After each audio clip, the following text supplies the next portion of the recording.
আসসালামু আলাইকুম। সবাইকে স্বাগতম জানাচ্ছি আজকের এই ফিজিক্যাল লাইভ ক্লাসে। তো আজকে আমি একটা ভিন্ন ধরনের ক্লাস নিয়ে এসেছি। তোমরা অনেকেই কমেন্ট করছো আমাদের মেসেঞ্জার বা ইনবক্সে যে রসায়ন সাবজেক্টের সাজেশন নেওয়ার জন্য। তো আসলে রসায়ন সাবজেক্টে এমন একটি সাবজেক্ট যে এক অধ্যায়ের সাথে আরেকটা অধ্যায়ের সাথে কিন্তু সম্পর্ক। তুমি যদি একটা অধ্যায় ক্লিয়ার করো, মনে করো তুমি যদি পদার্থের গঠন ৩ নম্বর অধ্যায়টা ক্লিয়ার করলে, কিন্তু ৩ নম্বর অধ্যায়টা ক্লিয়ার করলে ৩ নম্বর অধ্যায়ের সাথে কিন্তু ৪ নম্বর অধ্যায় একটু সম্পর্ক আছে। ৩, ৪ মিলে ৫ নম্বর অধ্যায়ের সাথে কিন্তু সম্পর্ক আছে। ১, ৩, ৪, ৫ এই ৩টা চ্যাপ্টার কিন্তু রসায়নে কিন্তু মূল যে বিষয় যে বেসিক সেটা আলোচনা করা হয়েছে। এই ৩টা চ্যাপ্টার যদি তুমি পারো তাহলে কি ৬ নম্বর চ্যাপ্টারটা যে রাসায়নিক যে গণনা ওইটা তুমি সহজেই করতে পারবে, ক্লিয়ার করতে পারবে। তারপর আসছে ৭ নম্বর চ্যাপ্টারটা রাসায়নিক হচ্ছে বিক্রিয়া।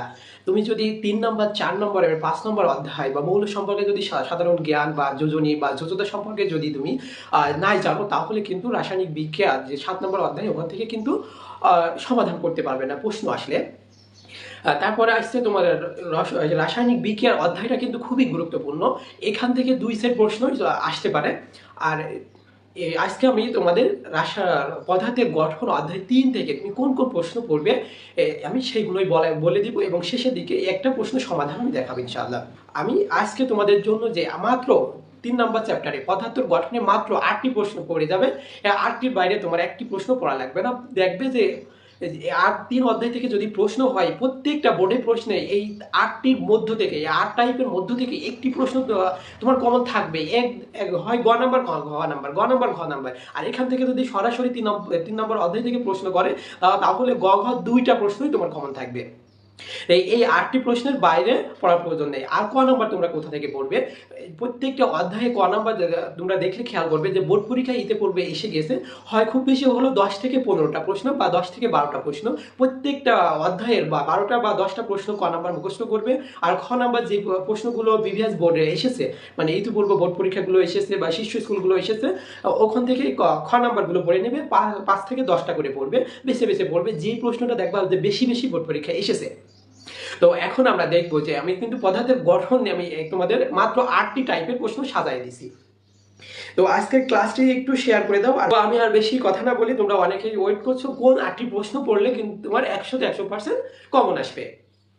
তো দেখো, আমি তোমাদের জন্য কিন্তু টাইপ আকারে সাজায় রাখছি। হ্যাঁ, আমি এগুলো সমাধান করে দেওয়া এখন সম্ভব না। তোমরা যারা সমাধান চাচ্ছ বা এর বোর্ড প্রশ্নগুলো চাচ্ছ, তাদের কাছে বই প্রশ্ন নেই, আমাদের এডুকেশন পেজে মেসেজ দিতে পারো। মেসেজ দিলে আমি পিডিএফ ফাইল পাঠিয়ে দিব।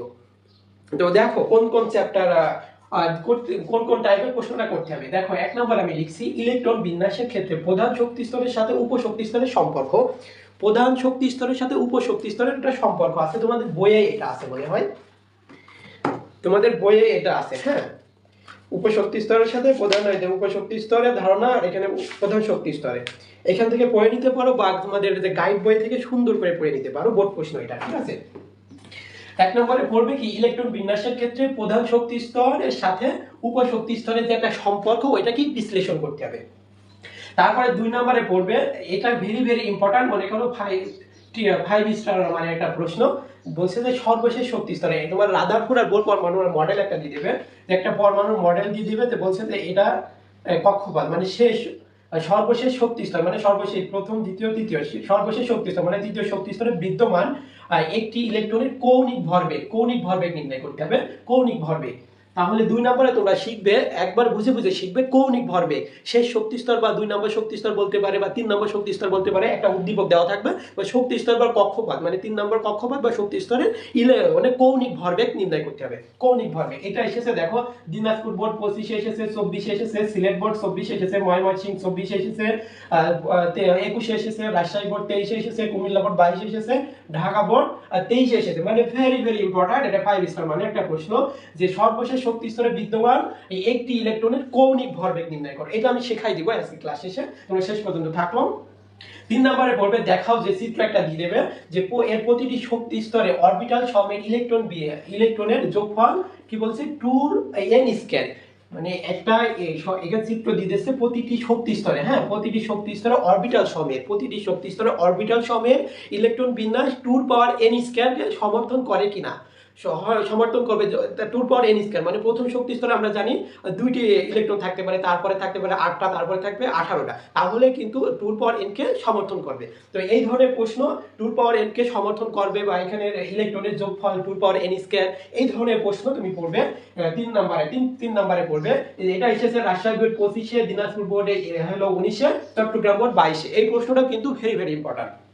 তাহলে আমাদের 3টা প্রশ্ন দেখা হয়ে গেল। তারপর বলছে যে ইলেকট্রন বিন্যাস করতে হবে। ইলেকট্রন বিন্যাস করে পর্যায় সারণীতে ওই ইলেকট্রনটি কত নম্বর পর্যায়ে কত নম্বর গ্রুপে আছে ওটা নির্ণয় করতে হবে। 4 নম্বরে দেখো ইলেকট্রন বিন্যাস, দুটি মৌল দিয়ে দেবে। এই মৌল কিন্তু প্রশ্ন ধরতে হলে কিন্তু তোমার পারমাণবিক ভর বা আণবিক ভরগুলো মুখস্থ থাকা লাগবে, নাই কিন্তু প্রশ্নই ধরতে পারবে না। হয়তো এ একটা বি একটা সি দিয়ে দিল, এর পারমাণবিক ভর নিচেই লিখে দিল 19, তারপরে লিখে দিল 29, ওই 29 মানে বি এর মৌলটি তুমি কি ইলেকট্রন বিন্যাস করে ওই পর্যায় সারণীতে অবস্থান নির্ণয় করতে, মানে কত নম্বর গ্রুপ কত নম্বর পর্যায়ে আছে।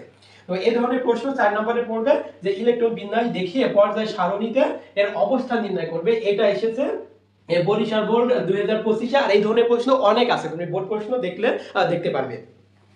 তারপরে 5 নম্বরে পড়বে মৌল শনাক্ত করে এর সংকেত নির্ণয় করতে, মানে মৌল শনাক্ত করতে হবে।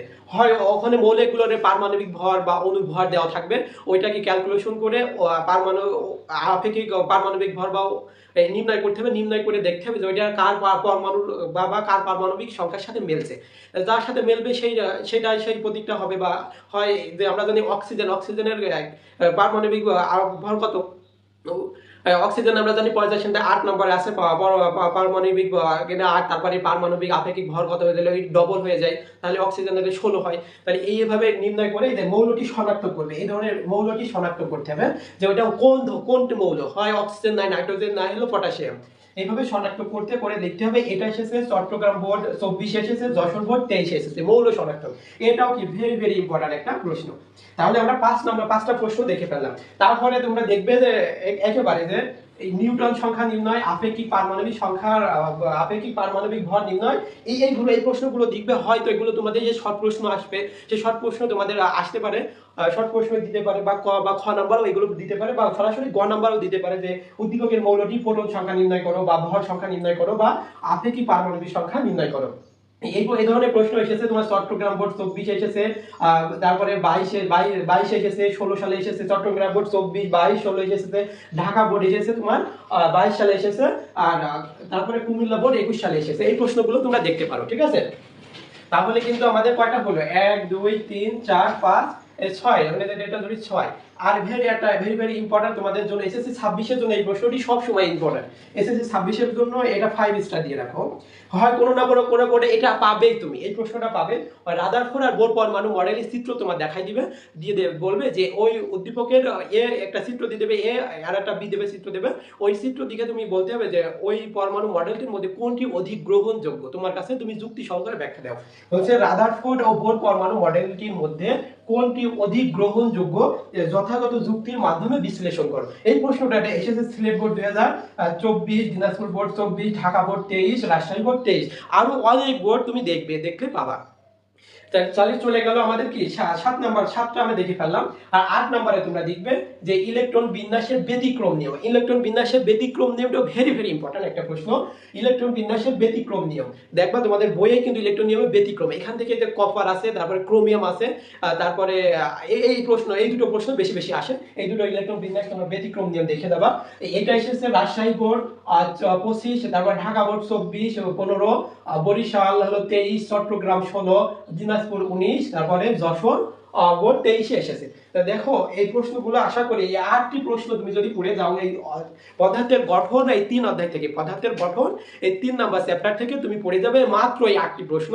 আর ক নাম্বারগুলো বোর্ড প্রশ্ন যেগুলো এসেছে, ক নাম্বার হয় 10 থেকে 12টা প্রশ্ন হবে ক নাম্বার, আর খ নাম্বার হয় থেকে 5 থেকে 6টা প্রশ্ন পড়ে যাবে, বেছে পড়ে যাবে ইনশাল্লাহ। তাহলে এখান থেকে সরাসরি আমার একটা বিশ্বাস, এখান থেকে সরাসরি প্রত্যেকটা বোর্ডে অ্যাকসেপ্টেড প্রশ্ন হবে, কারণ যেহেতু তোমাদের শর্ট সিলেবাস, এই জন্য সরাসরি অন্য কোনো অধ্যায়ের সাথে সম্পর্ক, হয়তো 4 অধ্যায়ের সাথে মিলে প্রশ্ন হতে পারে, 3 আর 4 মিলে এক সেট প্রশ্ন হতে পারে, বা সরাসরি 3 নম্বর চ্যাপ্টার থেকে একটা প্রশ্ন হবে ইনশাল্লাহ।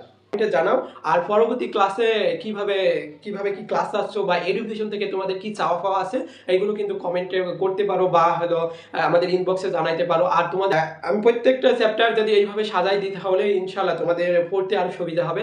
মাত্র এই 8টি প্রশ্ন বুঝে বুঝে পড়ে যাবে আর ইনশাল্লাহ এই 8টি প্রশ্নের মধ্য থেকে কমন পাবে।